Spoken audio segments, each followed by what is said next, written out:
So how do people work together to bridge digital infrastructures or different digital infrastructures for what we've called illiquid interactions, where you don't have money to do the things that you want to do, or in fact, you might have the wrong kind of money for the thing that people are trying to spend that money on. And the work was done with Christian Griffenhagen at Hong Kong Polytechnic University and Zhongyu Li at the East China University of Political Science and Law, which is how we managed to get access to the Chinese participants in the study. So the presentation that I'm going to give today examines the interactional work around the use of money in making financial transactions. And we've called this money work. This is the work you do in order to make money work for you. And in doing this work, what we've tried to do is to explore the users of this digital money and the digital systems that underpin the money, the users' understanding of the systems that underlie their transactions. Obviously, to make sophisticated and relevant transactions, you have to understand what the systems can allow you to do. So understanding the systems, the technical constraints that sit around their potential for action. Obviously, you can't do certain things if the systems are not enabling that. The practice of use that they develop around those systems, and the social interactions that those activities both lie within and enable themselves. And obviously, we're trying to do this not purely anthropologically, but to build ideas and design implications to support those payment practices. I'm not going to talk quite as much on that in this lecture, but this is the topic that we're doing. You might have wondering what on earth is collaborative interoperability. I just thought I'd bring this to sort of meta level, a bit of a high level. Obviously, within computer science, interoperability has been a really long-running issue. How do you get different things to work with one another? And that's collaborative interoperability has been used a little bit to describe how people work together at multiple different levels to do this. Essentially, we're trying to provide access to information that's stored within different systems and to facilitate cooperation between programs that manipulate that information. Usually that's done at an API level, but sometimes people can manage those systems. And that's what we're going to be exploring here. So the technological solutions don't always work very effectively. Their systems are partly broken and don't enable the things you want to do. And actually within the topic of this paper, which is what we're more looking at, which is those systems may actively prevent it. And those are the systems you might have heard called walled gardens, where people try to keep you in a system. And actually, you look at many kinds of social media systems, Facebook doesn't allow you to integrate the data from Meta with Alphabet and Google. That's quite common. We're going to explore this a little bit in money, but this is kind of the high-level process. So people need to work around those systems to actively make those systems interoperable. And sometimes they don't just work individually, they work together to combine their knowledge and the resources that they have at hand to make that possible. And these are what we call use practices that are both shaped by the technology that they've got. They can't do certain things, and certain particular ways of working are enabled by that technology. But they also offer design opportunities to think about how do we make people's social lives more enriched, and how can they do the sorts of breaks or connections, enable the breaks and manage the connections between walled garden systems in interesting ways that enable normal life. How do we live without money? So I'm going to look at that today in the context of financial systems, which is where we stepped to China. We were doing some work exploring how money use operates. So there are two dominant forms of money being used in China: WeChat Pay and Alipay. And although they're kind of look similar, how you pay, you scan the barcode to make a payment, the two systems have quite different approaches to payment and financial services. And they have very different interactional and socio-financial affordances. So they allow people to work with that money and around that money in rather different ways. Very interestingly, they also have completely separate ways of dealing with money, which we'll come to in a moment. The context of this in China is that there's total integration of these forms of money. these are common quotes from people. I basically do not have cash in my daily life. This is very common in urban environments. People do not use money. And they're so dominant that, this is another quote that illustrates the domination of these systems. So these two giants, so your life is like Tencent. Tencent owns WeChat. WeChat's your everyday communication, your daily life arrangements, your interaction with others, and then your kind of self-presentation. It's like every kind of social media that everything runs through, all wrapped into one application, and you can pay through it. It's all on the app. It feels like your personal kind of money and your personal daily life have been kidnapped by these two companies. They're really, really important companies. So for a country that is essentially not or framed as a socialist world, it is enormously capitalist, and everything runs through your personal access to money, which is kind of an interesting one. We all know that about China, but it kind of emphasizes it. So these phone apps dominate. If the devices fail, you are in a disaster zone. So there's a lovely quote, if it dies, you die. You have no access to anything at all. But they transact vast amounts of money. I think most users in China will have these apps on their phone. They're a huge. I mean, this is not a prototyping environment. This is massively integrated with vast quantities of transactions. I mean, $70 trillion equivalent, and I think this was some time ago. This is enormous. At least 90% of transactions are mobile. So it sits in, as a consequence of this, having power is access to power is really, really important. And you see these kinds of charging stations all over China. So power essentially is money. It turns the kind of aphorism on its head. Money is power. No, power is money in China. I can't contact anyone like this. I can't pay any money. I can't take a taxi. I can't eat. I am disabled. I'm not a normal person. I'm a person with money if I run out of battery. And then the quote, if it dies, you die. So there's lots of social practices that people operate to make it work when there's no power. People pay extra to sit in taxis so that they can afford charge the phone on the taxi's charging port to pay for the journeys, or borrowing stallholders' power plugs to pay for the phone whilst carrying your food. Or people rely on other people, so they're prepared to pay additional costs for unnecessary services, and there can be some degree of social embarrassment when they're asking for these favors from other people.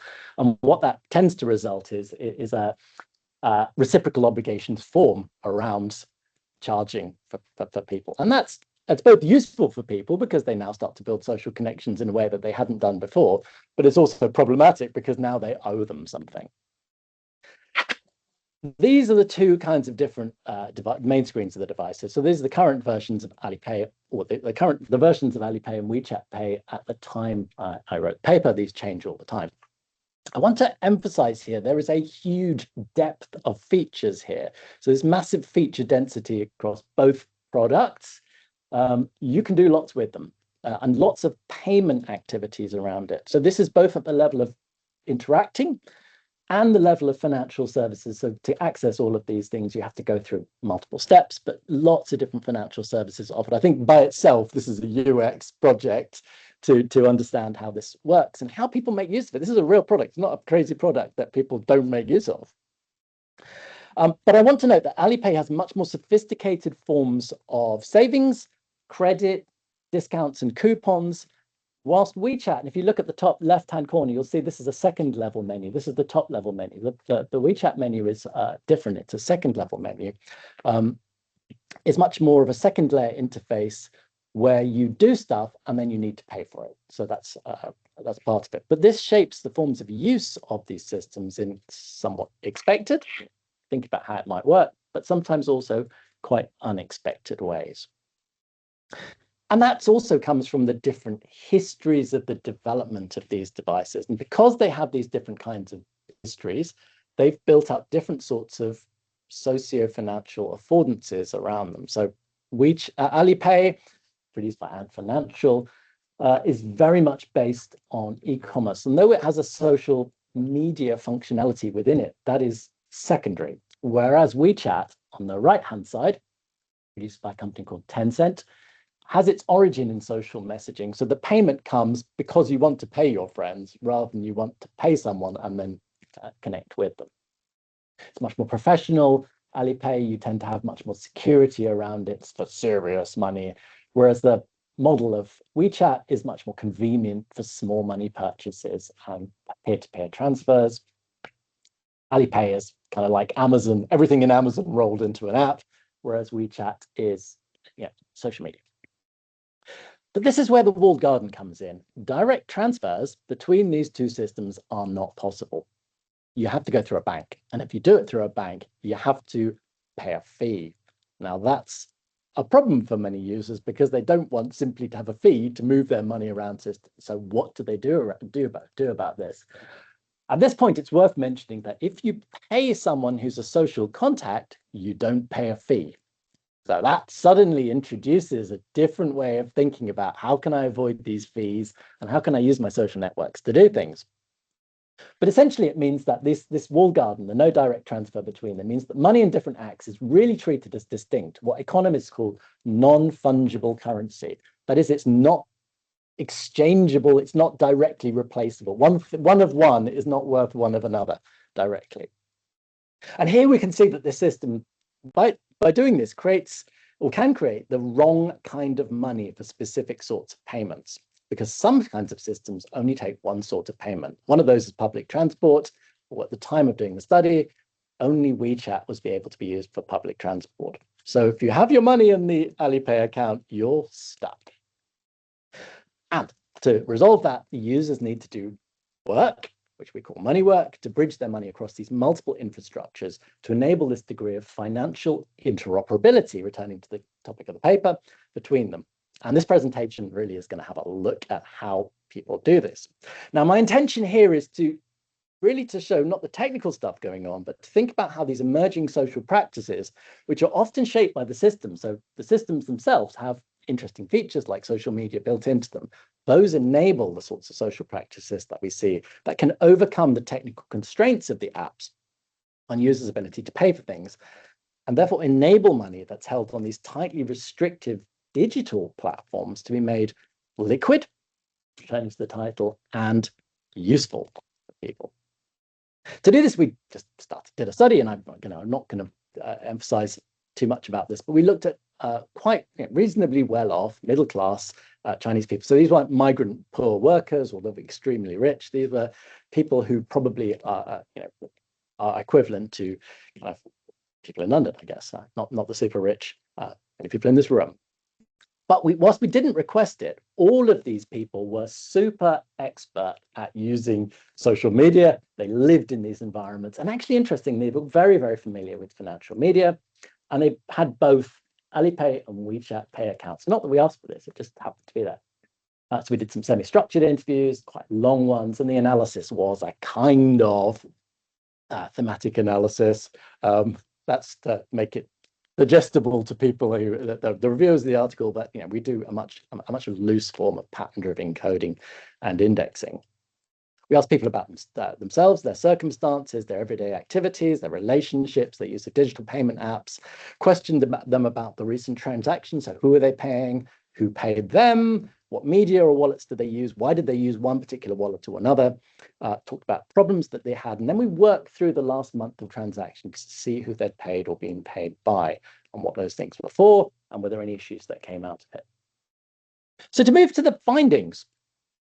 So the first one is looking at how people managed this fragmented system of money, the and how they did the interoperability, and why they picked one particular platform over another. So I'm just going to read out the quote here. If I pay, I use WeChat. I have to quickly spend the money in WeChat. It's useless to put the money in WeChat. Oh, this is beginning to sound strange. So I will definitely not use Alipay because Alipay has that weibao, interest. So only Alipay pays interest on the money. So I won't consider using Alipay first. When I used up the WeChat money, I then consider using Alipay. But there's still 100 yuan in WeChat. I just want to use it up quickly because it's completely useless in it. And that's a really paradoxical finding, isn't it? You start to use the more useless form of money rather than the more useful form of money. And actually, that's very similar to something economists call Gresham's law, a monetary principle that states that bad money drives out the good. People rationally choose to spend the money that's worth less to them and keep the money that holds more. Remember, they used to clip the corners off gold coins, and that was the sort of money you'd spend first because it wasn't as valuable. This is really odd, though. It's unexpected from a usability point of view that people use the more unhelpful form rather than the more helpful form. So they use the least preferred. So that's because of interest and a few other things. So this choice allowed people to actually make money on their savings. So the money less useful was prioritized. And that's not necessarily always true. Some people chose to use WeChat over Alipay. What other sorts of things? Obviously, social media is really, really heavily integrated into financial platforms, as I've said, and particularly into WeChat. So WeChat operates all the time. This is an environment people live within. They probably, you think perhaps you may have heavy social media use if you're sitting there for a couple of hours a day. That is nothing compared to how people use. They order their food through it. They communicate with their families through it. Their families often spread across China because of the way that migration works. Everything happens through it.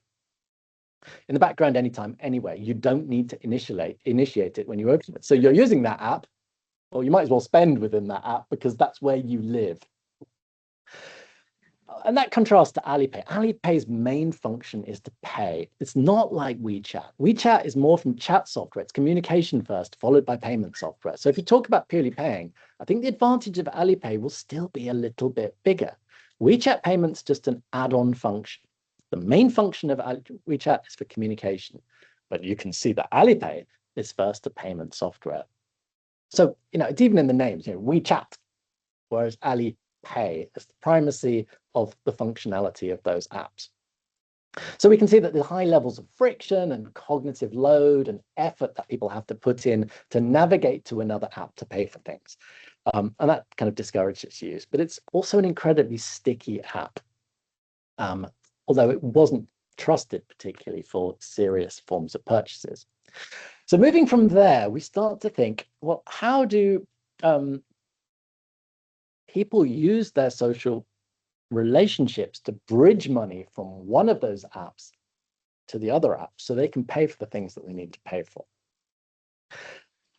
One of the things, obviously, that people try to do is if you have money, you probably want to spend it. And you might want to spend it on a big thing. So people pull the money, the large amounts, and tend to pull money into one of those apps. That becomes their favorite app. If you pull it across two apps, you can't buy big things. So how do you deal with it? Often that meant money was in the wrong app. So again, quote, if there's no money, I will let others give me a little, and then I'll give them back by Alipay, because you have to use WeChat for bus or subway, and then you can't use Alipay. But normally there'll be money in Alipay, and then I have to borrow money from WeChat and pay back by Alipay. I often let my roommate transfer money to me. And you think people are actually waiting on the bus to pay in the queue, and they contact their friends to get them to transfer money to them so they can make an immediate payment. And this is only possible because, as I said, people live within their WeChat environments, and people are very used to being requested for this, and therefore can provide money so that they can make a on-demand purchase of money. Again, so the solution here is that the friends and family of people act as kind of informal social intermediaries between the financial institutions. So they're effectively, although this is not how they speak about it, they're doing what banks would say is providing a free short-term loan as a form of financial bridge across disconnected accounts. That's not how people see it, but that's effectively what it's doing.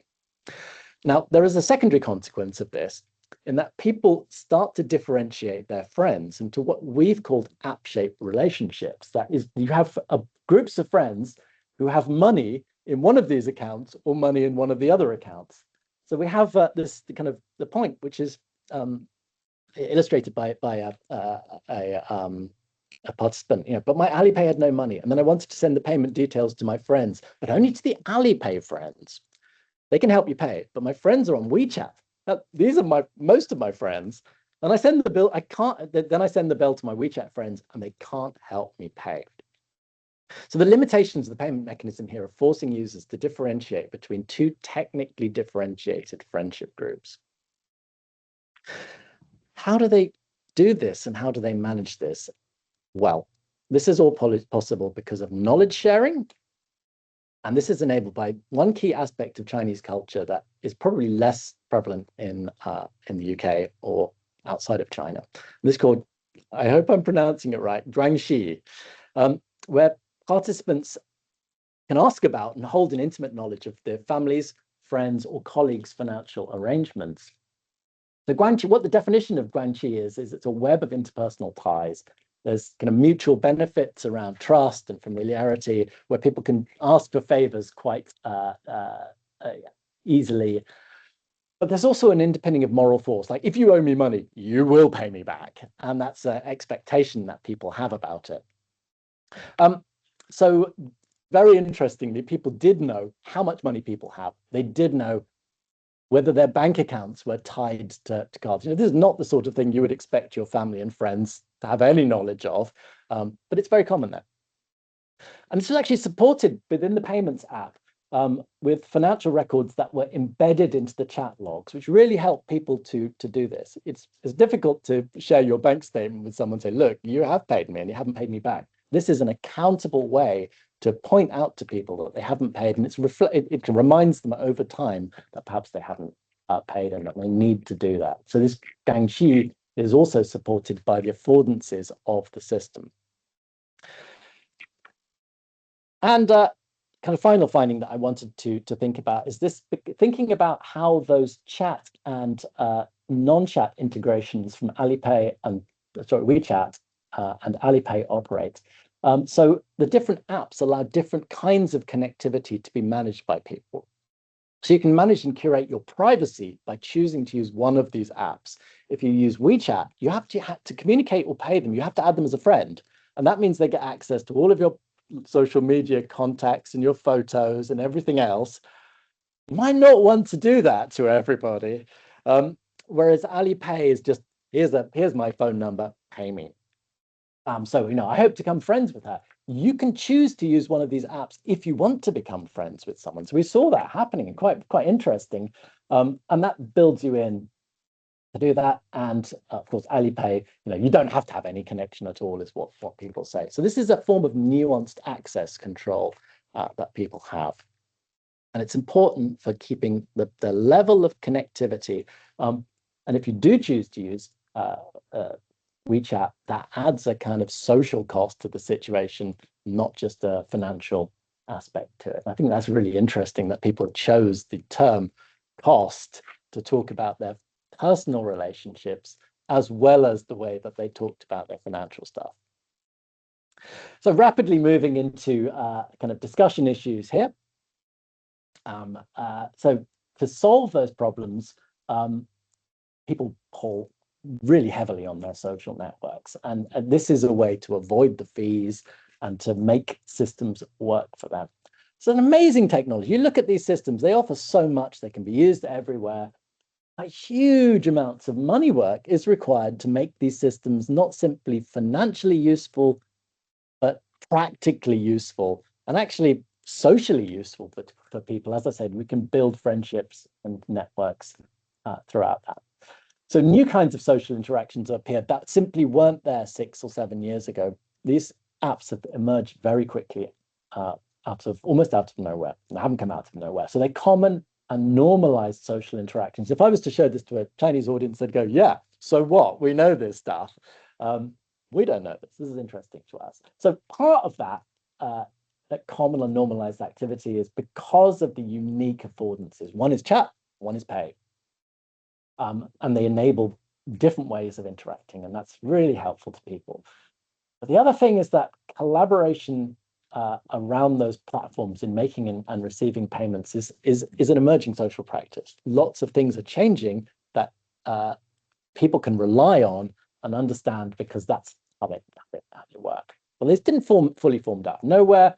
There's a distinctive historical, technical, commercial, cultural, all those other things that have made that possible. Jiangxi, for example, would do that. So we have that deep integration of WeChat. It's been there for a very long time. Payment on top of it makes life possible and makes payments possible. There's also a strong gifting culture within China, the red envelope system, where people will gift money on a regular basis, and that enables payments without actually even having to add money directly into your wallets. And there's all sorts of lending practices that people use to build relationships, of this seniority and social value that's gained from lending. I thought it'd be helpful just to perhaps think about how we could use those to drive some implications for design. So perhaps rather than relying just on sometimes rather desperate attempts to find their friends who had money in the right accounts, we could think about how we could build in a kind of social pooling and crowdsourcing of liquidity using the networks that already exist within the social media that exist. So we could have collaborative chipping in features, maybe even giving people badges to say they're really helpful, best friend. You rise up the priority list, or your posts on social media get prioritized. And also helpful to think about visualizing the shared financial obligations that sit across friendship groups. And again, in China, that might work really well. Perhaps in the UK, I don't want to know how many rounds of beer I've bought for other people or other people have bought for me, because that's suddenly makes me massively accountable if they all decide to, on one Friday night, to claim it back. I'll have a very expensive evening. So yeah, we could build on those social networks. And then we could think about incentivizing bystanders. And this is particularly the case, but not always the case, where you actually might want to pay with money. And there's certain sorts of things in China where you do have to pay with money. So if you have to pay import taxes or to engage with local government, strangely enough, it's probably the same, feels a bit the same in the UK. Only money is taken because the equipment doesn't exist and there's no policies in place. So we could think about how might we use the social recommender systems that we kind of already have in social media, where they're a friend of a friend. Yeah, I can trust them because we have networks already, so I can build a second level friend out of someone. And so the diagram, although you can't see it because of the blooming Teams thing that's there. So if you can't pay a person, you could actually ask a friend to pay to produce money. And we saw this in marketplaces where sometimes older market vendors didn't have or didn't take WeChat or Alipay, so they only took cash. So you could find someone else, pay them with digital money, and they would then produce physical money to pay the vendor. And then you could reimburse that person. It's all right if you've got a friend there or someone that you trust, but if you don't know anyone in those settings, how do you do it? And I think that friend of a friend technology might, systems might kind of create decentralized human ATMs that would enable you to access physical cash. And the final one is to think about this contextualizing financial histories. We found it really useful, and our participants found it really useful to integrate payment details within social media apps. So if you could see when you paid someone, your bank had an API that linked in with your WhatsApp account. So you could see that you had paid someone. It embeds the financial record into the social history so that you're able to feel the person is aware that you've given that money, won't forget that you've given that money, but also you can get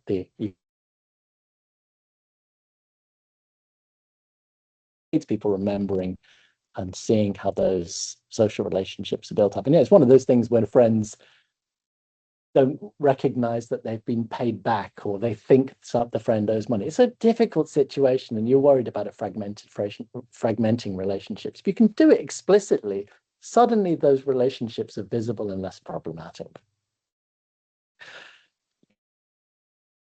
I was asked to talk for half an hour. I think I've pretty much done that. I thought I'd bring you to a conclusion. So I'm going to think about this as an ecology of transactional activities. Now, really, this is what the paper's about. Once deposited, and this occurs everywhere. If I think I've got a Revolut account and I've got a First Direct account and I've got all sorts of different accounts, and money goes into them. Essentially, those are usually pretty closed private money systems, but we have no fees between them. We don't have to pay it. It's quite easy to transfer. Sometimes it takes a couple of hours, which is a bit scary. When you send your money, nothing happens, it doesn't appear. Generally, it occurs. But that's not always going to be the case. And there are financial reasons why that might not be the future in the UK. And it certainly might not be the future for developing economies where banks are trying to make as much money out of people as possible. And there's less legislation or policy that stops that happening. So those interaction infrastructural constraints are not necessarily always going to be in place. Nice thing I've kind of illustrated here, when those platforms are disconnected, people tend to connect socially to reconnect those systems. And that's what money work is. And actually what is really interesting is that they're not simply enabling interoperability collaboratively between those systems. They're actually building stronger social relationships as a consequence of doing that. Owing people money, small amounts of money particularly, allows people to talk, to build trust, all the things that communities are built upon on top of this. So it's nice to see new values form out of it. Third point down here is that financial interoperability generally, and specifically in the case of this paper, financial interoperability isn't just a technical challenge. We don't just have to build better APIs.